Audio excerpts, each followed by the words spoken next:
오늘 하나님 말씀은 계속해서 로마서 말씀 2장 12절로 16절까지 말씀을 교독하겠습니다. 로마서 2장 12절로 16절까지 말씀입니다. 우리 한 절씩 교독합니다.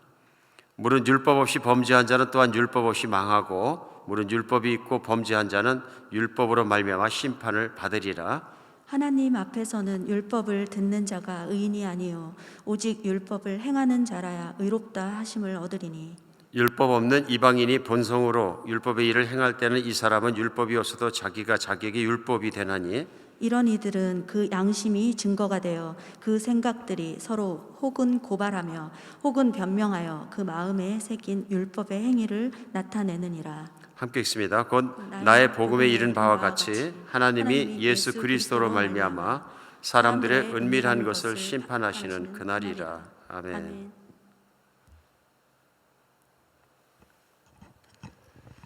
몇 주 전에 말씀드린 것처럼 우리 한국에서 교도 대장으로 오랫동안 일하시고 은퇴하신 박효진 장로님이라는 분이 하신 간증 중에 그 밧줄에 대한 그런 그 경험을 나누신 것이 있습니다. 그것이 뭐냐면은 한국에서 시행되는 그 교수형의 자리에 자신이 참석했던 경험을 나누셨습니다. 특별히 그 수인 중에서 전도에서 복음을 믿게 되고 예수님을 믿게 된 사형수가 있었는데 젊은 사형수를 박효진 장로님이 교대장으로 너무 사랑하게 되어서 다른 곳에 있으면서도 그 사람의 어느 날 사형이 집행된다는 다른 교도관의 연락을 받고 참석하셨다 그럽니다. 마침 그날이 이분의 그 발이 아파갖고 잘못된 데가 있어 수술하는 날이었는데 수술을 보류하고 지팡이를 짚고 이제 교수형을 취하는 그 아마 교도소로 갔던 것 같습니다. 그랬더니 이제 교도소로 양쪽에 교도관이 겨드랑이를 끼고 인도를 받아가지고 그 교수형을 받으러 올라가는 사형수를 만나게 됐습니다. 지팡이를 짚고 쩔뚝쩔뚝하고 오는 그 교도대장의 모습을 보면서 사형수가 어떻게 다리를 다치셨습니까? 하고 오히려 걱정을 하더라. 보통은 사형수들이 언제 교수형을 당할지 모르기 때문에 간수들이 이제 감옥에 와서 자기 감방에서 갑시다 하고 한 두 사람이 데리러 오면은 그날이 그날인 줄 알고 그 자리에 털썩 주저물러 앉는다 그럽니다. 근데 이 호영이라는 젊은 사형수는 하나님을 믿기 때문에 마음에 깨끗이 준비가 되어서 웃는 모습으로 일어나서 따라 나왔다. 특별히 박효진 장로님을 만나자 오히려 박효진 장로님의 발을 걱정해 주면서 준비된 마음으로 교수대에 올라가서 교수형을 받았다 하는 내용을 전하셨습니다. 그래서 교수대에 올라가고 밧줄이 목에 드리워지고 바닥에 발판이 빠지는 순간 밧줄이 팽팽해지고 결국 세상을 떠나게 되었다. 밧줄이 팽팽해지고 생명이 떠나자 그 밧줄 아래 판 밑에 있던 그 교도소에 있는 신우회, 그러니까 우리 기독교인들이 그 시신을 받았다.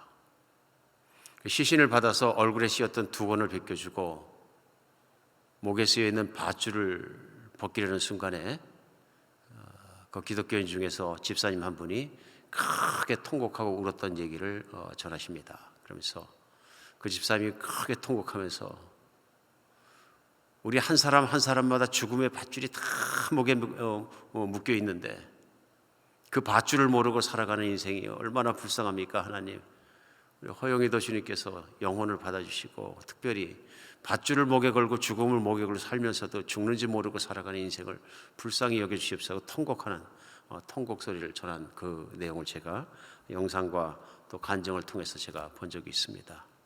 참 그런 것 같습니다. 우리가 인생을 살아가면서 오늘 주일 아침에 죽음에 대한 얘기를 시작하니까 좀 어둡긴 합니다만은 너무도 가까이 있는 죽음, 너무도 가까이 있는 죽음입니다. 특별히 우리 팬데믹을 지나면서 더욱 그런 것이 왜 그러냐면은 실제로 워낙 많은 사람이 걸렸어요. 미국에서 정말 상상을 초월하게 많이 걸려서 이제 거의 3천만 명을 육박할 정도로 미국 사람들이 코로나 바이러스를 걸렸었다 하는 얘기입니다. 그 얘기는 3억여 명 이상 되는 그 미국 사람을 계산해 봤을 때도 11명에서 12명 중에 1명은 코비드 19에 걸렸다 그런 얘기입니다. 굉장한 숫자죠. 죽는 것도 50만 명이 넘었기 때문에 무지무지한 숫자가, 엄청난 숫자가 정말로 팬데믹 기간 동안에 생명이 잃었다는 것을 우리는 알 수 있습니다. 간혹은 이렇게 심각한데도 불구하고 우리가 피부에 느낄 수 없다는 이유 하나만으로 그 사실이 없는 것처럼 생각하며 살아갈 때가 참 많이 있는 것 같습니다. 어떤 분들은 그런 거 없다고도 얘기하고 그런 걸 만들어서 한 얘기라고 아직까지 생각하는 분도 있고 막 그런 것 같아요. 그런데 이건 주변에서 일어나고 있는 실화이고 사실인 거죠. 실제로 한비전교회 참 열심히 조심합니다. 조심하는 것이 왜 그러냐 하면은 하나님은 이것을 심판으로 주신 것이 아니기 때문에 하나님이 우리에게 지혜를 주셨으면 지혜대로 조심해야 되는 것입니다. 왜냐하면 없는 것이기 때문에. 물론 기독교인에게는 하나님께서 특별한 안경을 주셔서 그걸 딱 쓰면 바이러스가 눈에 보인다든지, 여긴 바이러스가 있구나, 가지 말아야지. 이 사람은 바이러스가 막 펑펑 쏟아져 나오네, 도망가야 되겠구나.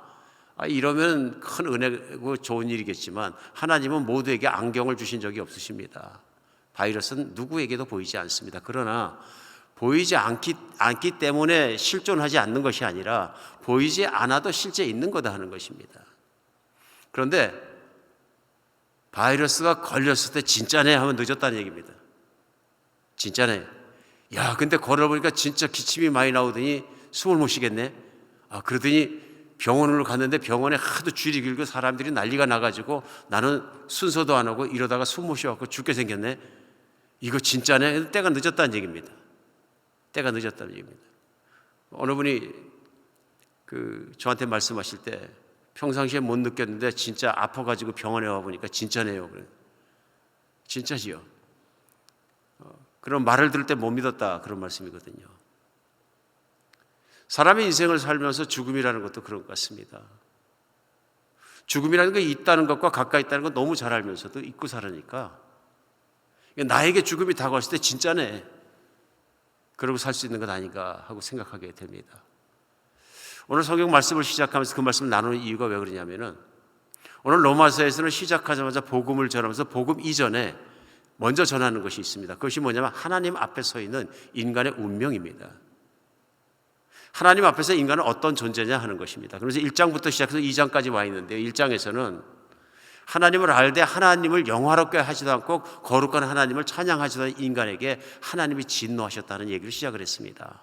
그리고 지난주에는 하나님을 알고 하나님을 섬기지 않는 유대인들, 특별히 율법을 하는 그들에게 그들이 그러면서도 다른 사람을 비판하고 판단하고 다른 사람을 하나님을 모른다고 멸시하는 그 사람들, 너희는 나으냐? 그래서 하나님께서 비판하는 사람들에게 더 큰 분노가 있는 것을 다시 한번 지난주에도 나누었습니다. 오늘은 본문 말씀 가운데 하나님의 심판이 어떻게 임하시느냐 하는 것에 대해서 나옵니다. 이제 그런 사람들에게 일하는 하나님의 심판에 대해서 말씀을 사도 바울은 나누고 있습니다. 그 심판을 나누면서 이 심판이 모든 사람에게 오게 될 것을 말씀하시는 거죠. 사람은 인생을 자기 마음대로 멋대로 살아갔지만은 그 산 결과에 대해서 하나님 앞에 피조물로서 하나님 앞에서 조물주 앞에서 심판을 받게 되어 있다. 그런데 오늘 본문이 시작하면서 12절에 무릇 율법 없이 범죄한 자는 또한 율법 없이 망하고 무릇 율법 있고 범죄한 자는 율법으로 말미암아 심판을 받으리라. 그래서 심판에 대해서 먼저 나오는 것을 알 수 있습니다. 인생을 살고 나면 다 끝난 것 같지만 성경 말씀에는 인간이 한 번 죽는 것은 정하신 것이나 그 뒤에는 심판이 있으리니 하고 히브리서에서 말씀하시는 것처럼 오늘 심판에 대해서 말씀하시는 것입니다. 인생의 끝은 하나님의 심판 앞에 끝나게 된다. 그런데 오늘 12절에 말씀하실 때 뭐냐 하면요, 율법이 있이 범죄한 자는 율법으로 말미암아서 심판을 받고 율법 없이 범죄한 자는 또 율법 없이 결국은 망하게 될 것이다. 그러면서 심판을 어떻게 받을 것이냐는 말씀을 설명하는 것을 볼 수 있습니다. 제일 먼저 율법이 있는 유대인은 율법으로 말미암아 심판받습니다. 오늘 율법을 알고 범죄하면 율법을 가지고 율법의 잣대로 심판을 받는다 하고 말씀하십니다. 오늘 이 말씀은 뭐냐면요, 유대인들은 오래전부터 하나님의 말씀을 받았습니다. 유대인들은 오래전부터 하나님과 언약의 백성이 되었고 약속을 해왔고 그 약속이 뭐냐면 하나님께서 자기 백성을 삼아주셨기 때문에 하나님의 말씀대로 따라 살겠습니다 하는 거였습니다. 그래서 그 약속으로 말미암아 하나님의 자녀가 되었는데요. 그래서 하나님은 그들에게 그 지켜야 될 말씀 곧 율법을 주셨어요.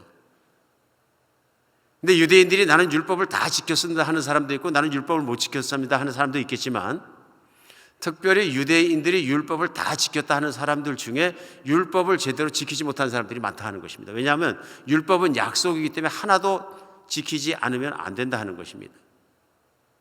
예를 들면 10계명이 있어서 첫 계명부터 시작해서 마지막 계명까지 10계명이 있다 할지라도 그 중에 한 계명을 어긋나게 되면 하나님의 말씀을 어긋난 게 돼서 심판을 받게 된다. 그러니까 내가 우상을 섬기지 마라 해서 하나님의 다른 우상을 섬기지 않았거나 간음하지 마라 그래서 다른 사람과 내가 간음하지 않았다 할지라도 내 이웃의 것을 탐내지 마라 했는데 탐냈으면 율법을 어긴 것이다. 예수님이 이것을 아주 정확하게도 다시 말씀해 주셨어요. 간음하지 마라 하는 법을 너희가 알거니와 어떤 여자를 보고 음욕을 품은 자마다 다 간음한 것이니라. 여기서 이 음욕을 품었다는 얘기는 마음속으로 그걸 좋아해서 품고 혼자 온갖 상상을 다 하는 거죠. 근데 혼자 온갖 상상을 다 하는 것이 하나님 보시기에 하나님의 법에 어긋나고 양심이 더러워지고 자신이 더러워지고 하나님처럼 거룩하지 못한 죄악을 저지르고 있다는 걸 알면서도 끊임없이 그걸 품고 상상하고 좋아하고 그랬다 그런 것입니다. 그러니까 어떤 사람들은 아니 내가 어떤 그 여자를 좋아해서 그 여자하고 결혼 외에 가서 뭐 잠을 자고 이렇게 생각할 것이 아니라 하나님 말씀하신 율법이 하나님이 거룩하신 거기까지 올라오기를 바라신다는 것을 예수님 설명해 주셨습니다. 그러므로 율법을 다 지켜서 자신은 의롭다고 자신할 수 있는 사람은 없다 하는 것입니다. 오늘 말씀에 유대인이 율법을 가지고 우리는 율법을 많이 안다고 자랑할지라도 율법이 있는 자는 율법으로 말미암아 심판을 하나님 앞에 받게 될 것이다. 내가 유대인이냐 율법을 받았고 유대교를 믿느냐 그러면 율법으로 말미암아 하나님 심판해 주시겠다 이런 뜻입니다. 마지막 날에 개인적인 종말을 맞아서 마지막이 되었던 인류의 마지막이 되어서 하나님의 심판 앞에서 전체가 서게 되었던 우리 성경에서는 우리 하나님께서 예수 그리스도께서 재판장으로 서시고 모든 영혼을 다 심판하실 그날을 준비하셨다고 합니다. 그날에 율법을 믿고 율법을 아는 사람은 율법으로 심판받는데 그러면 율법을 모르는 사람은 어떻게 되느냐 그 말씀이 나옵니다. 그래서 오늘 말씀의 12절에 율법 없이 범죄한 자는 율법 없이 망한다. 율법을 모르기 때문에 율법이 없기 때문에 심판을 받지 않는 것이 아니라 율법이 없으면 율법 없이 망하는데 그 망하는 것이 뭐냐 계속되는 말씀에 14절부터 계속되죠. 15절까지 율법 없는 이방인이 본성으로 율법의 일을 행할 때는 이 사람은 율법이 없어도 자기가 자기에게 율법이 된다. 이 말씀은 율법을 모르는 유대교인도 아니고 하나님 말씀도 모르는 사람이 율법의 일을 행한다 그런 얘기입니다. 본성으로 자기 생각으로. 그 얘기는 뭐냐 하면 착하게 사는 거 거룩하게 사는 거 꼭 율법이 있어야만 그렇게 사는 것이 아니라 일반 사람 중에서 인간은 착하게 살아야 돼 사람이니까 이렇게 살아야 돼 본성으로 그렇게 생각하고 그렇게 기준을 세우고 사는 사람들이 있다. 세상에 있는 도덕이 있고 윤리가 있고 이런 것들이 있고 또 사람마다 양심이라는 거 있다 그런 얘기입니다. 그래서 사람마다 그런 기준을 맞고 기른 기준을 갖고 살 때에는 만약에 이 사람이 율법이 없어도 그게 자기에게 율법이 된다 그런 얘기예요. 그 이유가 뭐냐면 15절에 계속했는데 이런 이들은 그 양심이 증거가 되어 그 생각들이 서로 혹은 고발하여 혹은 변명하여 그 마음에 새긴 율법의 행위를 나타내느니라. 이런 얘기죠. 하나님을 믿지 않고 율법이 무엇인지 하나님의 말씀이 무엇인지 잘 모르는데 가훈이 도둑질하지 말라든지 가훈이 정직이에요. 그렇죠? 그러니까 아버지부터 배울 때 늘 그 집안에서 다른 건 몰라도 정직하자 써붙이고 딱 액자에 붙여놓고 살았어요. 그래 마음속에 항상 다른 건 몰라도 우리 집안은 우리 가문은 정직하게 산다 이게 있어요. 정직하게 살 땐 좀 자신감이 있는데 살면서 일이 복잡해지고 여러 가지 하다 보니까 정직 안 해졌어요. 본의 아니게 또 결혼을 했는데 집에 가서 아내에게 또 거짓말을 할 수도 있고 아이들에게 거짓말할 수도 있고 약속을 못 지킬 수도 있고 정직하지 못한 것을 행했다. 그러면 스스로 범법한 것은 당신 양심이 한다 그런 얘기입니다. 작은 예이지만 결국은 사람이 하나님의 법을 내가 모르니까, 하나님을 모르니까 죄가 없다고 얘기할지 모르지만 당신의 양심이 당신을 정죄하지 않느냐, 그런 얘기입니다. 양심에 걸린 일이 전혀 없느냐, 살면서 한 번도. 그런 얘기거든요. 그래서 이럴 경우에는 그 양심이 증거가 돼서 심판받는다 그러십니다. 율법을 아는 자는 율법을 기준으로 율법으로 말미암아 심판을 받게 되고, 오늘 율법을 모르는 사람들은 결국 양심이 증거가 되어서 그 자신을 찌를 수 있다 얘기합니다. 정말 그런 것 같죠? 성경에도 나옵니다. 성경 요한복음 8장에 보면은 우리 예수님을 믿는 사람이나 안 믿는 분들이나 많이 아는 사건 하나가 나옵니다. 그 사건이 뭐냐 하면 예수님 앞에 동네 사람들이 간음하다 현장에서 걸린 여자를 데리고 온 거예요. 끌고 왔다고 표현합니다. 사람 같지 않게 막 그냥 끌고 온 것이죠. 옷은 제대로 입었겠습니까? 추하게 끌고 온 것이죠. 인간의 최하의 모습인 거죠. 제가 항상 그걸 읽을 때마다 퀘션이에요. 왜 남자는 안 끌고 왔는가? 사실은 둘 다 돌로 쳐서 죽여야 되거든요. 율법에 의하면. 근데 여자를 끌고 왔어요, 일단. 그리고 예수님 앞에 와가지고 이 사람을 심판하라 그런 것입니다. 예수님 항상 사랑과 용서와 이런 걸 이제 천국을 가르치시는 분이신데, 이것을 이제 예수님 공격할 목적으로 이 여인을 끌고 온 것입니다. 그때 사람들이 돌을 들고 이 여자를 쳐서 죽일 준비를 하고 있어요. 돌을 다 들고 있었다는 것입니다. 율법에 의하면 간음한 여인은 돌로 쳐 죽이라 하는 말씀이 있었기 때문에 유대인들은 이 여인을 돌로 쳐서 죽이기 위해서 돌멩이 하나씩을 다 들고 있었다는 얘기입니다. 그리고 예수님 앞에 와서 무릎 꿇혀놓은 것입니다. 이제 무슨 얘기냐면 예수님 말씀이 돌로 쳐라 하면 바로 치려고 준비하고 있었던 것입니다. 만약에 예수님이 치지 말라 하면 율법을 어긴 분이 되셔서 예수님을 어떻게 합니까? 죄인으로 다루겠다 이런 얘기입니다.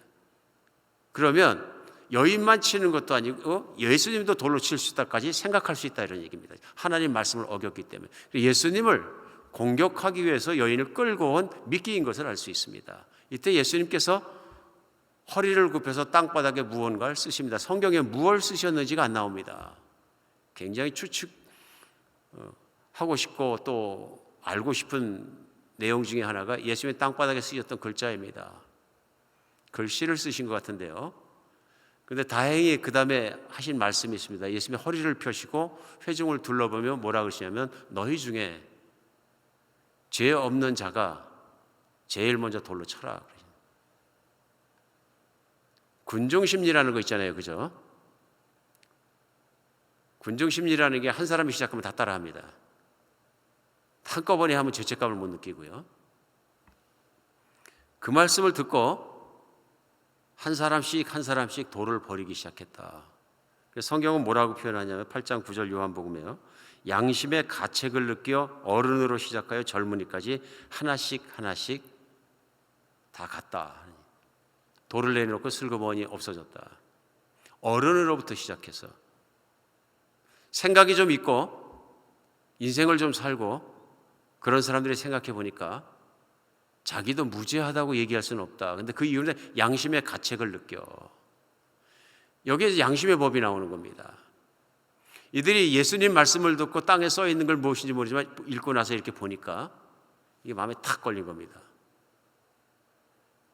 그러니까 나도 죄인, 너도 죄인, 다 똑같이 죄인인데 100점까지 있다 그러면은 나는 60점짜리 죄인, 너는 10점짜리 죄인. 그러나 10점도 죄인, 60점도 죄인, 똑같이 죄인인데 여기에 걸린 거죠. 하나님 앞에서 똑같이 죄인이라는 거에 걸린 것입니다.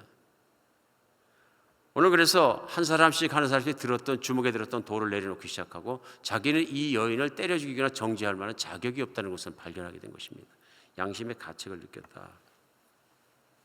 성경 안에서도 이 양심이 어떻게 인간 안에서 역사하는가 하는 것이 정확하게 나옵니다.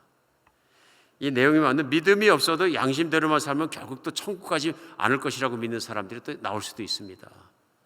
이 내용을 하다 보니까 그럼 양심이 기준이 되면 나는 양심에 걸리는 것 없으면 나 천국 간다. 그래서 나는 어릴 때부터 생각해 보니까 양심에 별로 걸리는 것이 없다. 이렇게 생각하실 분이 없지 않아 있을 것 같습니다. 그러면 결국은 양심대로만 살면 되네. 또 이렇게 생각하실까 또 우려가 되는 부분이 없지 않아 있습니다. 그런데 그 말씀은 이런 말씀이 아닙니다. 누구나 온전한 양심을 가질 수 없고 온전한 양심에 따라서 살 수 없다 하는 것이 성경의 말씀입니다.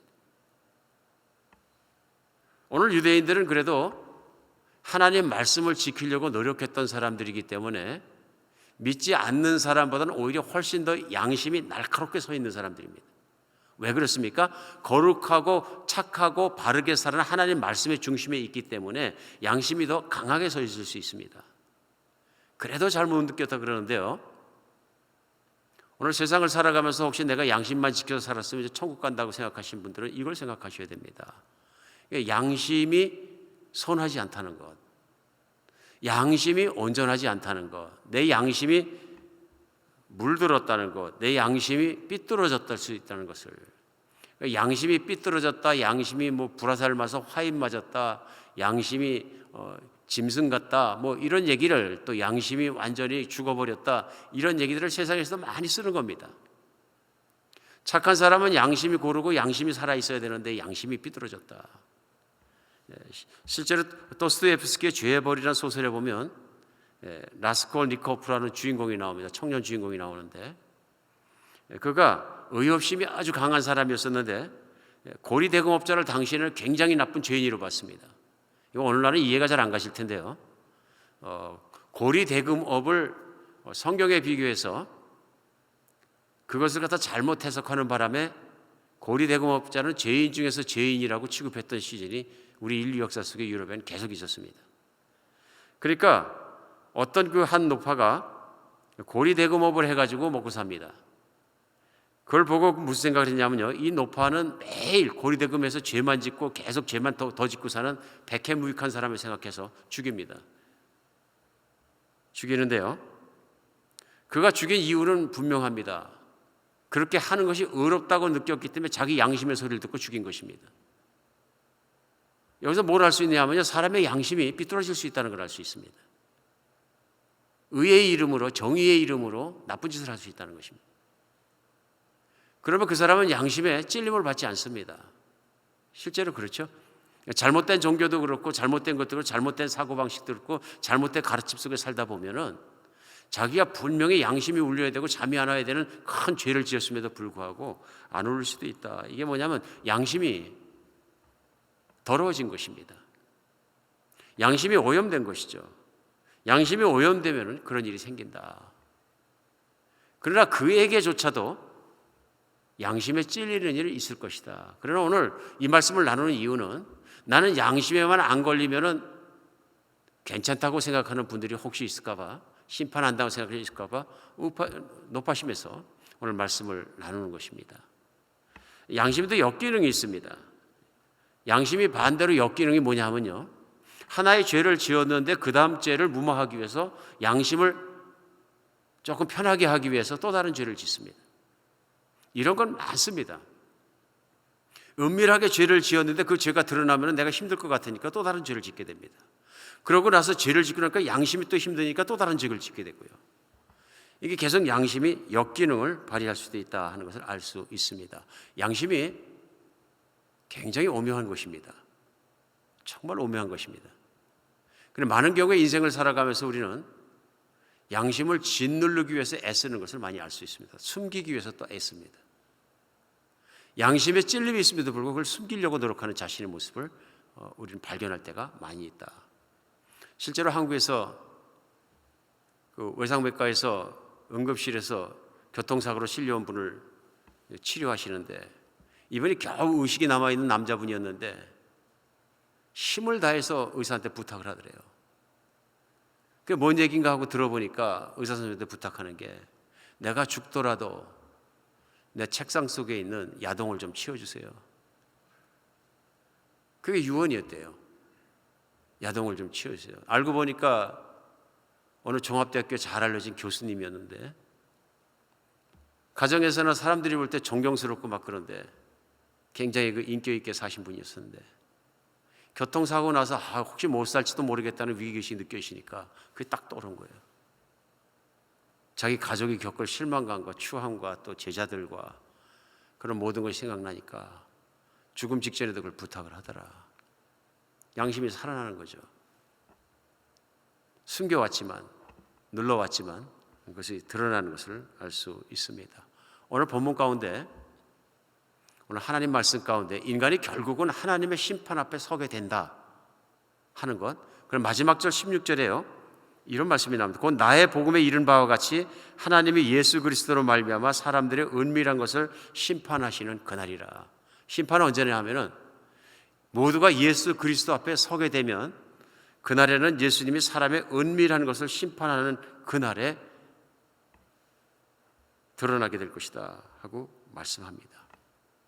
오늘 율법을 얘기하고 유대인을 얘기하고 또 율법 없는 사람을 얘기하고 양심을 얘기하고 사도 바울이 쭉 말씀을 나누는 큰 이유는 무엇입니까? 하나님 앞에 죄짓지 않는 사람이 없다 하는 것을 얘기합니다. 양심도 너를 아느니라 하고 말씀하고 나누고 있는 것이죠. 그래서 로마서 3장 9절에서는 이렇게 말씀하십니다. 그러면 어떠하냐? 우리는 나으냐? 결코 아니라.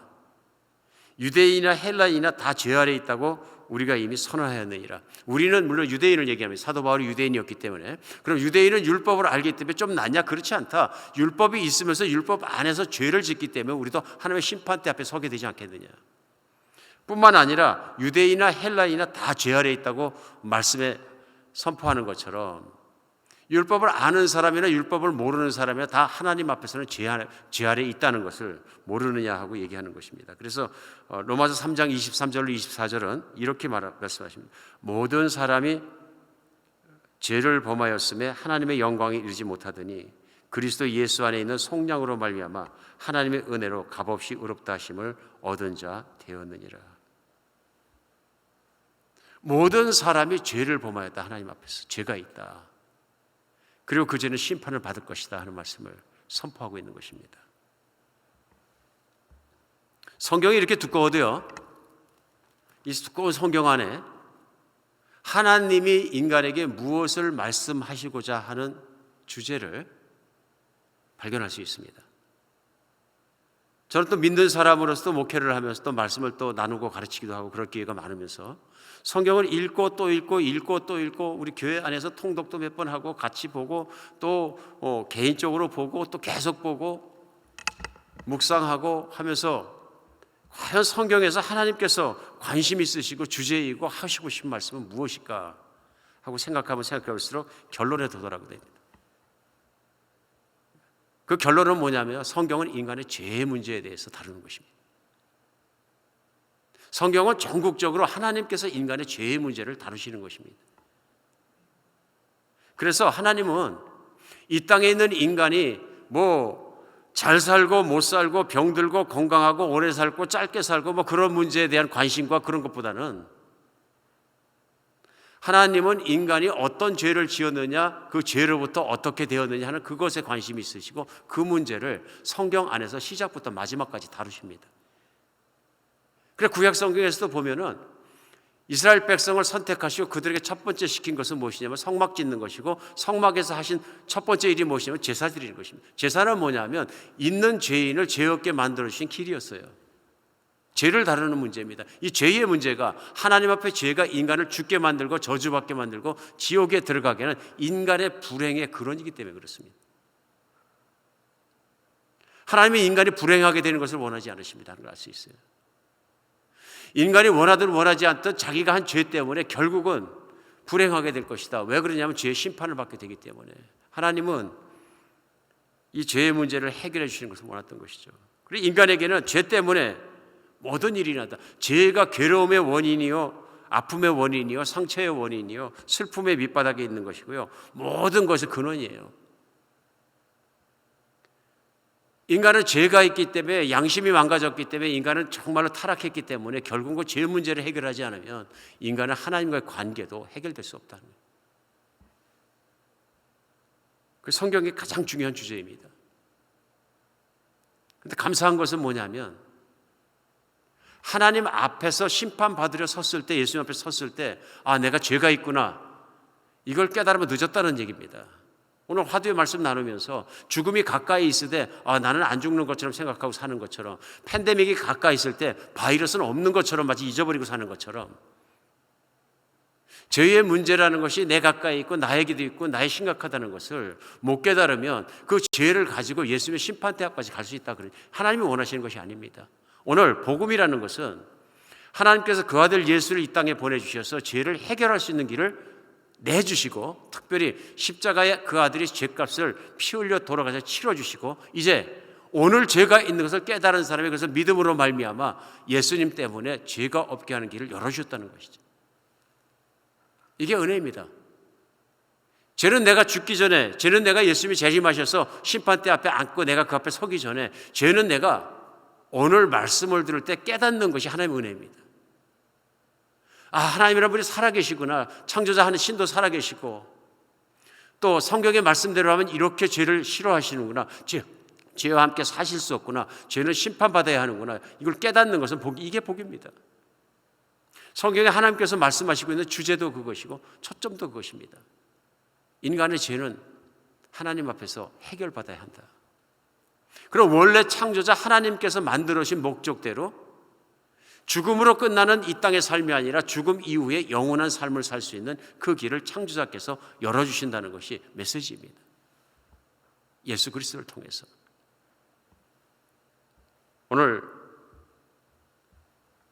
오늘을 사는 우리들에게 하나님 기회를 주신 것입니다. 복음은 내가 하나님과 관계가 깨어지고 내 마음대로 살아왔던 것들을 생각했는데, 나는 내 양심적으로 그렇게 더럽지 않다고 생각했는데, 곰곰이 생각해 보면 내 안에 죄가 있다는 걸 발견할 수 있습니다. 하나님은 영이십니다. 성경은 말씀하시기에 하나님은 영이시기 때문에 사람의 심령 폐부 속을 깊숙이 살피십니다. 무슨 일을 하든 일의 동기까지 보십니다. 생각도 아시고요. 이런 하나님의 눈동자를 피할 수는 없다 하는 것입니다. 오늘 그래서 말씀은 우리에게 권하고 있는 것입니다. 당신은 죄인이 아니냐?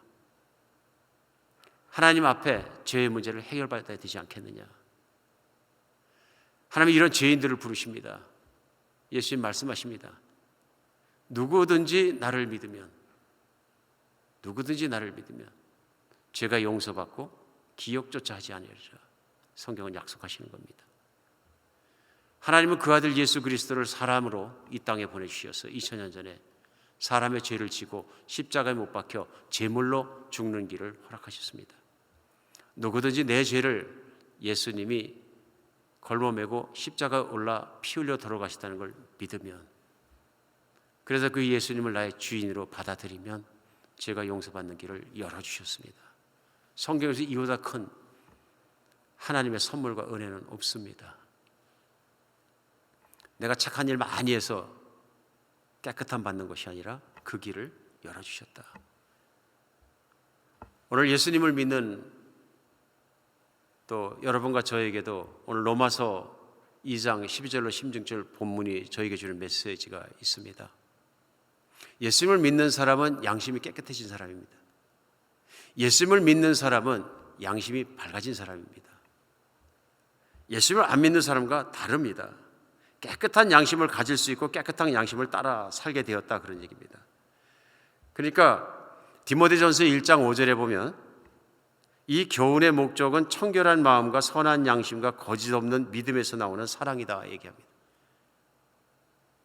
사도 바울이 말씀을 전하면서 편지를 보내면서 그 내용의 목적이 무엇이냐면은 청결한 마음, 선한 양심, 거짓 없는 믿음에서 나오는 사랑입니다.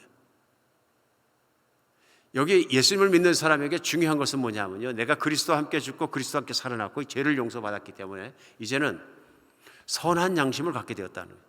깨끗한 양심을 갖게 되었다. 물들지 않은 양심, 오염되지 않은 양심, 세상에서 삐뚤어지지 않은 양심, 화인 맞지 않은 양심을 갖게 되었다. 이것이 뭐냐면 신앙 양심입니다. 이 양심은 세상에 있을 때 내 육신에 있는 양심과 다릅니다. 기준이 하나님 말씀으로 명확하게 서 있고 하나님 말씀을 따라 살아갈 수 있도록 또렷하게 서 있는 믿음으로 말미암은 양심입니다. 확실히 예수를 믿는 분들은 다릅니다. 왜 다르냐? 신앙 양심이 서 있기 때문에 그렇습니다. 사람은 뭐라 안 할지라도 하나님께 보시기에 내가 죄된 일을 했으면 우리의 심장은 쿵쾅거립니다. 왜냐하면 하나님이 주신 새로운 양심을 갖고 새로운 존재가 되었기 때문에 그렇습니다. 오늘 말씀 속에 오늘 권고하고 싶습니다. 우리는 깨끗한 신앙 양심을 가져야 합니다. 하나님 앞에 양심이 더러워지면 안 됩니다. 더러워진 양심을 가지고 우리가 뭉개고 살아서도 안 될 일입니다. 믿음을 잘 지킨다는 것은 하나님 앞에 깨끗한 양심을 지키는 것이라고 믿으십니다. 우리 하루하루를 살아갈 때마다 하나님 앞에 깨끗한 양심을 지켜서 언제 하나님 앞에 나갈지라도 두려움 없는 여러분과 제가 됐으면 좋겠습니다. 세상에 있는 죄악들, 음란한 것이나 탐욕스러운 것, 그 모든 것을 내가 가슴에 놓고 죄악이 있고 양심이 더러워졌다면 하나님 앞에 들고 나가 보혈로 다시 닦아서 늘 깨끗하게 살 수 있는 여러분과 제가 되었으면 좋겠습니다. 아직 예수님을 나의 주님, 내가 예수님을 부를 때 나의 주님이시고 나의 생명이시고 구원자라고 부르지 못하시는 분들에게 오늘 말씀을 통해서 권면하고 싶습니다. 하나님은 살아계십니다. 예수님을 믿으면 참으로 나의 모든 죄책감으로부터, 나의 모든 정죄로부터, 내가 가지고 있는 모든 어두움으로부터, 죄로부터 하나님께서 깨끗이 용서해 주시고 오늘 산으로 삼아 주십니다. 예수님을 받아들이십시오. 예수님을 내가 주님으로 받아들이고 나의 구원자로 받아들일 때 하나님은 약속하십니다. 예수께서 거룩하신 것처럼 내가 너를 거룩하고 깨끗하게 해주고 깨끗하게 세우겠다. 하나님의 자녀가 되는 길을 열어주신 것입니다. 하나님은 내가 심판대에 서는 것을 원치 않으십니다.